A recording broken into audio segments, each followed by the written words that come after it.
It is often said that you cannot solve a problem at the level at which the problem started, right? This means that of necessity, you must grow capacity beyond the level at which the problem surfaced, right? Now, the years ahead of us are not going to be easier than the years that we have lived if we do not improve on our previous capacity.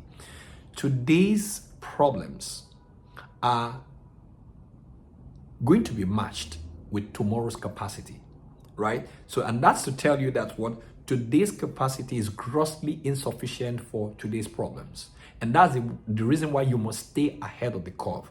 And that's why, whether as a business person, whether as a professional, whether as an artisan, it does not matter at which level at which you play. I advise and I counsel that what you design your economy. Designing your economy is not a strange phenomenon. It just tells you, it's just a proactive way of staying ahead of your time, regardless of whatever field you find yourself. Change is one of the constant things in life. It is inevitable. And the only way to prepare for change is to position for change. You have to change for things to change. If you remain the same, change will catch up with you, and then you will be forgotten. You will be trashed into the dustbin of history if you don't evolve. So we have moved from what? Evaluation to evolution. You've just got to what? Evolve, right? And evolving takes the fact that you stay ahead of what? The times. How do you stay ahead of the times?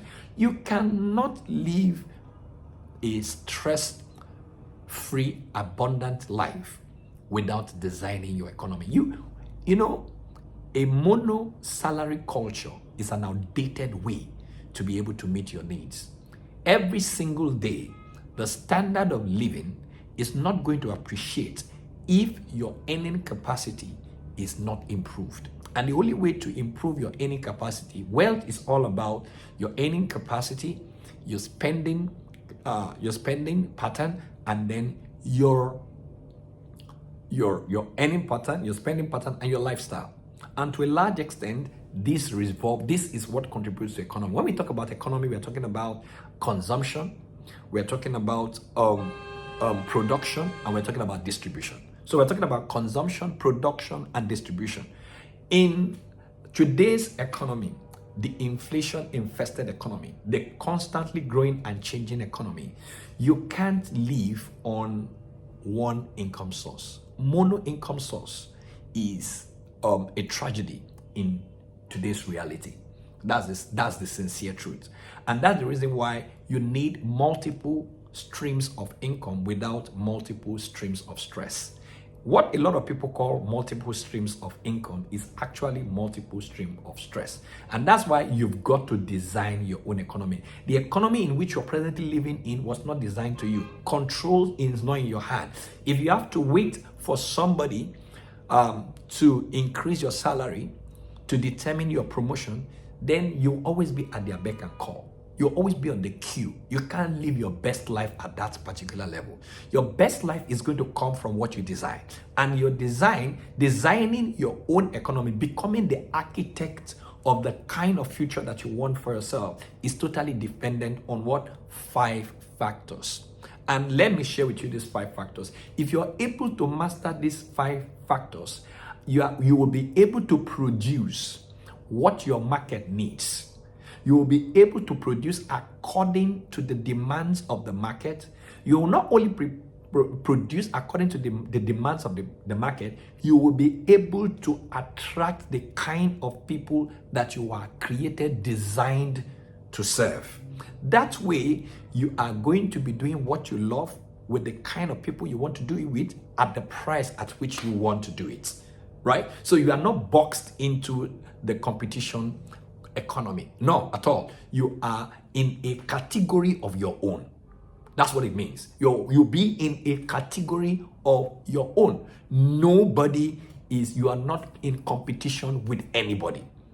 Yet you are, sorted after continuously. This originates totally from your resourcefulness, right? From your resourcefulness. So I mentioned 5 factors that would determine or help you architecture stress-free abundance, help you live the kind of life that you want, right? That will help you. This is what I have done, and I have helped a lot of people to do. This is the kind of life that anybody would wish for. You don't want to let your bills, right, catch up with your income. Your income must be growing at a geometric progression if your expenses are growing at an arithmetic progression. You get it? The street is not smiling. The cost of living is not winding down, rather is growing up. And if the rate at which you earn is lower than the rate at which prices increase, definitely you will live a broke and a bankrupt life. And that's not what you wish for. So these 5 factors are inevitable for you if you really want to have the befitting life that you want. So number 1 factor is clarity, right? What matters most? What is it that matters the most, right? Clarity of what truly matters. What is it that truly matters? Are we together? Clarity about what truly matters. Clarity about yourself, who exactly you are, who you are designed to serve. Very important. That's number 1 factor. Number 2 factor is what? The inventory of your mastery. Are you able to take stock of the things that you do best? Right? That's your unique ability. You are able to take inventory of your unique abilities and capacity. Inventory of your mastery. That helps you know your arsenal. That helps you to know the kind of problems that they solve. Clarity is, who am I? Who am I here to serve? What do I have? When we come to inventory mastery, which is factor number 2, is what do I have? Right? What is in my arsenal? What is in my warehouse? Right? And of what use are they? Then number 3 is what? Creative problem solving. Right? This is where we think beyond the what? Beyond the box. Right? We are not thinking outside the box, you're thinking without the box itself. This is where you creatively solve problems for those that you have identified that your capacity is meant to help. Right? If I've observed that I'm very good with teaching writing, what do? Who are the kind of people I want to? I'm clear about the kind of people that I want to. What do I want for myself? What kind of life do I want for myself? That's factor number 1. And then I do a list of my capacities, my capabilities, right? My skills, my talent. I do an inventory of them. I look at the one that is easiest for me, that is like a flare for me, easy for me, right? Easy for me, right? And then I go into what can these capacities do for the kind of people I want to work with, right? So I am originating from my resourcefulness. I'm talking from the depth of my resourcefulness, right? So, and that's factor number 3. That is what? Creative problem solving, right? Creative problem solving. And then number 4 is what? Courageous action. Courage. Courage is principally important. You don't have to wait for everything to be perfect. If you're waiting for everything to be perfect before you take steps, I'm telling you, you will never take any step. Those that wait for the perfect moment will always procrastinate. Perfection is not what you should go for. You should look for progress. In the process of progress, we get to perfection. Perfection is a continuous event. It's a continuous journey, right? It's a destination to which everyone is working towards. So if you're waiting for everything to be ready, those that are waiting to have 1 million naira, 10 million naira, $10,000 before they start a business might never start. But if you start with $1,000, it will help you to you become an agile problem solver. What happens is that you use the little resources that you have to be able to solve problems for those coming to you. With that solution, you'll be able to understand better what works and what does not work and what is currently working. You're able to know what to kill, you know what to create, and you will know what to keep. So when that happens, you would be able to take what? Bigger and bolder steps, right? You take bigger and bolder steps. So that's courageous action. Don't wait for perfect moments. perfect the moments that you have. And lastly, become what? An opportunity magnet. When you are clear about who you are, what truly matters, what you want to get, and you know what is in your reservoir, you know what is in your warehouse, right? And you are creative in bringing solution to the people that come to you, right? You are positioned for the kind of people, the kind of problems that are peculiar to your resourcefulness. What happens is that, and you are ready to step out with what you have, what happens is you begin to attract opportunities. Opportunities begin to gravitate towards you. You don't chase opportunities, opportunities are looking for you. When that happens, you can carefully select, you can choose who you want to work with, when you want to work, and for what reward you are ready to work. That way, you are not trading your time for money, right? Your money is simply working for you. You are not under anybody's control, but you are in control. You can determine where to work, when to work, with whom to work, and what work to do. So, and this is about how you create a stress-free, abundant life. Now, walking through this might seem very cheap. It's possible. You can sit down and have to go through this one by one. But if you would honor the gesture of someone holding you by the hand so that you can take advantage, it is called leverage, right? There are 4 levels of ignorance. Number 1 is self-ignorance. Number 2 is market ignorance. Number 3 is leverage ignorance. And number 4 is financial ignorance. Everybody has a bit of this. And one thing that is common is the leverage ignorance. If you don't, it is the leverage over labor. Your labor alone cannot take you to your desired destination. That's the sincere truth. You will need the input and the assistance, the contribution of others. You have a blind spot, and there's somebody whose sweet spot is your blind spot. So when you now bring into together your blind spots with their sweet spots, what happens is that leverage. You're taking advantage of what you are outsourcing your weakness to their strength. That way is called a synergy. And that way you are collaborating. When you're collaborating, you are getting the results that ordinarily you alone will not get.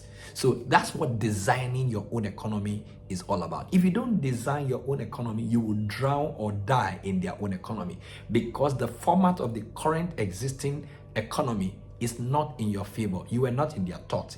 Their interest was the priority when they were designing the economy. And that's the reason why, if you are a teacher, you have to wait for your employer to increase your salary for your earning and your standard of living to move. But if you're designing your economy, you're taking the resourcefulness that you contribute to that particular school to an outer audience. You are widening, you are enlarging your reach. Oh, you are making your reach become rich. And that's the only way you can get to the richness of life. There is the riches of life. There is the richness of life. Some people have the riches of life but have no richness of life. It are 2 different things, right? And until you design your economy, you can have both. You see, you can have both. But it is possible to have the both of them, right? You can have the riches of this life and you can have the richness of that life. Are we together? It's just like the length of years and the years in the life. There is what? Length of years. That is, you can live 350 years and there is no life in your years. Right? That's not what you are designed for. A lot of people walk like elephants, but they eat like what? They feed like ants. That's not the idea. The idea is for you to be rewarded, not to be overworked and under-rewarded. The idea is for you to be premium, to be a premium personality, where what you are rewarded with is commensurate with what the work that you do. In fact, you should do what? Less and earn better, because you have understood how to bridge the gap between where somebody is and where they intend to be. And you are that number 1 resourceful person that can help them make that journey. And that's where we come in.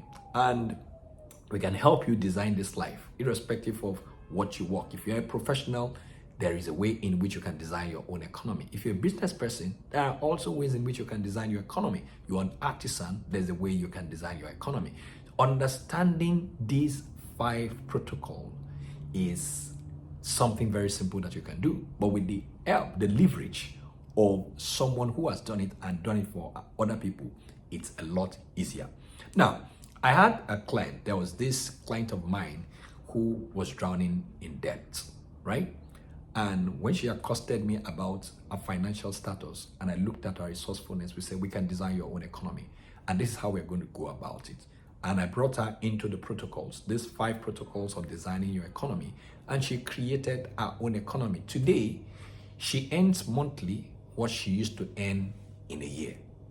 You see, so it's possible for you to earn your annual income in a month if you design your economy. And that's what's possible for you. And if this looks like something you want to take to the next level, then you can send me a DM or you find a link in this particular video that will help you get broader understanding on how we can take this to the next level. My name remains Julius Afolabi, and stay tuned until I come your way again in the next episode of Designing Your Own Economy. Thank you and God bless you.